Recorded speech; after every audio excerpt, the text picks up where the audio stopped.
नीति वचन 4:18 में कहता है, धर्मी व्यक्ति उस दोपहर के समान होगा जो सूरज निकलते के साथ में उसकी रोशनी बढ़ती चले जाती है। उस प्रकार धर्मी लोगों के लिए परमेश्वर की एक वाचा है कि वो बढ़ता चले जाएगा।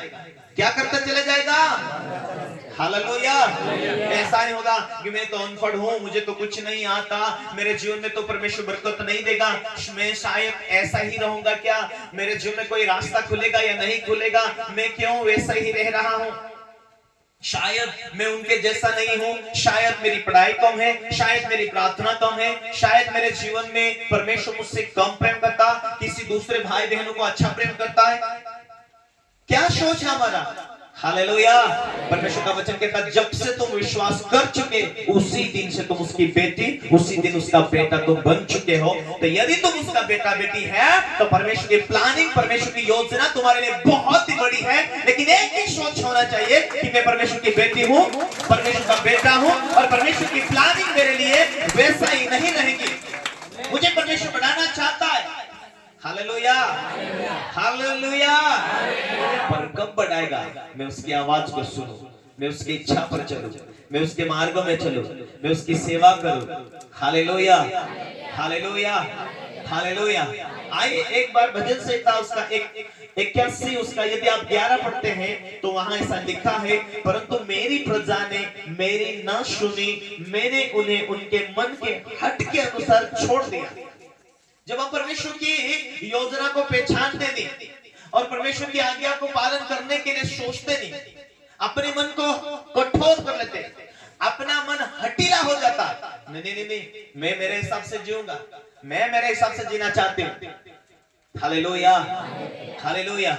परमेश्वर की प्लानिंग क्या है? चंगे हो गए, आगे आओ, बीमारी से अच्छे होने के बाद में परमेश्वर अपने जीवन में बीमारी देखना चाहता नहीं, रोग देखना चाहता नहीं, गरीबी देखना चाहता नहीं। परमेश्वर रास्ता खोलना चाहता, पर क्यों नहीं खोल पा रहा? मन कठोर होने के कारण, हम अपने आदत को नहीं बदलने के कारण, अपने स्वभाव को नहीं बदलने के कारण, प्रभु के राज्य के लिए मेहनत ना करने के कारण हम वही दिशा में बैठे रहते हैं। हालेलुया।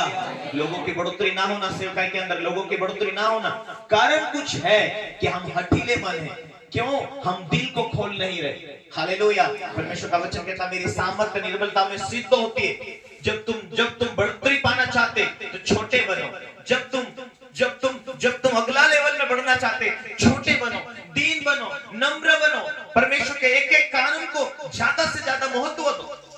क्योंकि परमेश्वर का वचन कहता है, परमेश्वर का वचन भजन 138 में ऐसा लिखा है, परमेश्वर अपने बड़े नाम से ज्यादा अपने वचनों को क्या करता है? महत्व देता। क्या करता? सब बोलो, परमेश्वर अपने बड़े नाम से ज्यादा अपने वचनों को महत्व देता है। काय को महत्व देता है? अपने बड़े नाम से। उसने स्वर्ग को पृथ्वी को बनाया, वो राजाओं का राजा, वो प्रभु का प्रभु, इतना महान परमेश्वर, और इतना महान, इतना बड़ा परमेश्वर। स्वर्ग उसका सिंहासन, पृथ्वी उसके पैरों की चौकी, इतना महान, इतना सामर्थ्य, इतना पवित्र, इतना बड़ा परमेश्वर होने के बाद में भी वो अपने लिखित वचनों को ज्यादा महत्व देता है। काय को ज्यादा महत्व देता? लिखित वचनों को। जो भाई, जो बहन परमेश्वर के वचनों को जिस दिन से महत्व देने लग जाएंगे, उस दिन से उसके जीवन के अंदर स्वर्गदूत उसके आगे पीछे काम करने की शुरुआत कर देंगे। Hallelujah, hallelujah, hallelujah. परमेश्वर यहाँ पर अपने लोगों को फटकारता है, इस्राएली लोगों को बोलता है, पढ़ो भाई, परंतु मेरी प्रजा ने मेरी न सुनी। मिला भजन 81 का 11।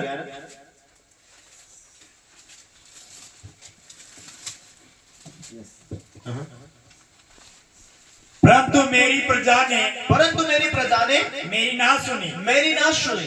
इस्राएल ने मुझको ना चाहा, हट पर छोड़ दिया। हट करने के कारण छोड़ दिया। प्रभु की नहीं सुनना चाहते, वो अपनी सुनाना चाहते, प्रभु की आज्ञा को हल्के में लेना चाहते। इस्राएली लोग कब मुश्किल में पड़े?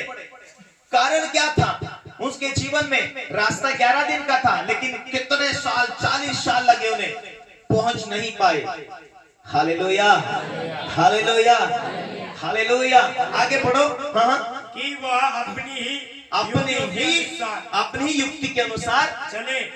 फिर परमेश्वर छोड़ देता है, वो वचन को महत्व नहीं देते। ठीक है भाई, हालेलुया, छोड़ता नहीं लेकिन तेरी मर्जी से। आज अगुवाई ना मिलने का कारण यही है कि हम हट करते कहीं ना कहीं, इसीलिए अगुवाई बंद हो जाता, इसीलिए स्वर्गदूत आ नहीं पाते, इसीलिए मार्ग नहीं खुल पाता, इसीलिए जो हम चाहते वो नहीं होता, वो नहीं चाहते वो होता है। Hallelujah, hallelujah. हमारा परमेश्वर सर्वसामर्थी सर्वव्यापी परमेश्वर, उसके लिए कोई काम कठिन नहीं है, वो जो चाहे वो कर सकता है। हालेलुया। स्वर्ग उसका सिंहासन, स्वर्ग उसका, उस परमेश्वर ने कहा मैंने पृथ्वी को मनुष्य के हाथ में दिया है। हमें वचनों को इतना जब हम महत्व देने लगेंगे कि परमेश्वर मैं बढ़ना चाहता हूं, मैं गरीबी से आजाद होना चाहता हूं, मैं बीमारी से आजाद होना चाहता हूं परमेश्वर के नियमों के अनुसार, क्योंकि उसने कहा मेरी सामर्थ्य निर्बलता में सिद्ध होती है। जब हम छोटे बनने लगते हैं वो अंदरूनी रूप से बढ़ाना शुरुआत करता है। इस्राएली लोग जब जब कठोर हुए, परमेश्वर ने उनके मन उनके होठ के अनुसार छोड़ दिया। हालेलुया। आज विश्वासी को फटाफट लेवल बदलना है, बढ़ना है। एक ही काम, विश्वास किया हो, बपतिस्मा लिया हो, एक आगे सोच होना चाहिए कि मुझे पवित्र आत्मा पाना, जो मेरा सहायक मुझे मिल जाए, जो मेरा रक्षक मुझे मिल जाए, जो मेरा अगुवा मुझे मिल जाए, मुझे सुरक्षा देने वाला मुझे मिल जाए, तो मेरे जीवन में इतनी जल्दी स्पीड से बढ़ोतरी आएगी, मेरे जीवन में नुकसान नहीं होंगे, मैं जो सोचूंगा वही होगा। परिवार नहीं आड़ा तेरा चल सकता, परमेश्वर के नियमों के अनुसार चलूंगा तो सब कुछ ठीक होने लगेगा मेरे जीवन के अंदर। हालेलुया। हाँ, परमेश्वर के लोगों ने परमेश्वर को नहीं चाहा, इसीलिए परमेश्वर उनके हट के अनुसार छोड़ दिया।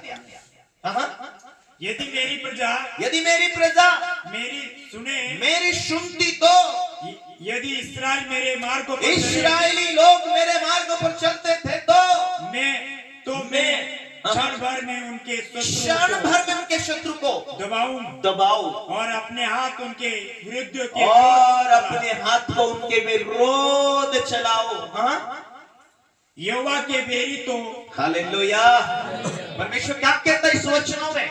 यदि इस्राएली लोग हट नहीं करते थे, मेरी सुनते थे, क्षण भर में उनके शत्रु को दबाता था। उनके मन को हट के अनुसार मैंने इसलिए छोड़ दिया क्योंकि वो मेरी सुनना नहीं चाहते थे। फिर से उसे पढ़ो, मैंने जहां से 11 से बताया था। परंतु मेरी प्रजा ने मेरी ना सुनी। इस्राएल ने, आज हम किसकी प्रजा है? परमेश्वर की प्रजा। आज हम परमेश्वर की प्रजा, हम आज सुनना चाहते प्रभु, मैं बदलना चाहता प्रभु, मेरे जीवन में गरीबी क्यों है, मेरे जीवन में ये बीमारी क्यों है, मेरे जीवन में ये मुश्किल क्यों है। हालेलुया। मेरी प्रजा ने मुझे ना चाहा। हाँ, पढ़ो।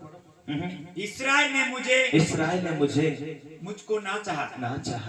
इसीलिए मैंने उसको उसके मन के हट पर छोड़ दिया। इसीलिए मैंने भी उसे उनके मन के हट के अनुसार छोड़ दिया। कि वो अपनी ही युक्तियों के अनुसार चले। अपनी ही युक्ति के अनुसार चले। यदि मेरी प्रजा मेरी सुने, यदि इस्राएल मेरे मार्ग पर चले, तो मैं क्षण भर में उसके शत्रु को दबाऊं और अपना हाथ उनके दरिद्रों के विरोध चलाओ। Hallelujah, hallelujah. पतरस को क्या सोचता, प्रभु तेरी क्या योजना है, तेरी क्या प्लानिंग है? पतरस ने जैसा कलीशा को सिखाया, कलीशा लौ लगाकर प्रार्थना कर रहे थे, और पतरस को एक ही मालूम था कि मैं परमेश्वर तेरी सेवा करूं, तेरी आज्ञा को पालन करूं, तेरी इच्छा के अनुसार जीऊं। ये विश्वास करना चाहिए कि प्रभु है और अपने खोजने वालों को उत्तर देता है। प्रभु मेरे साथ है। हालेलुया। मुझे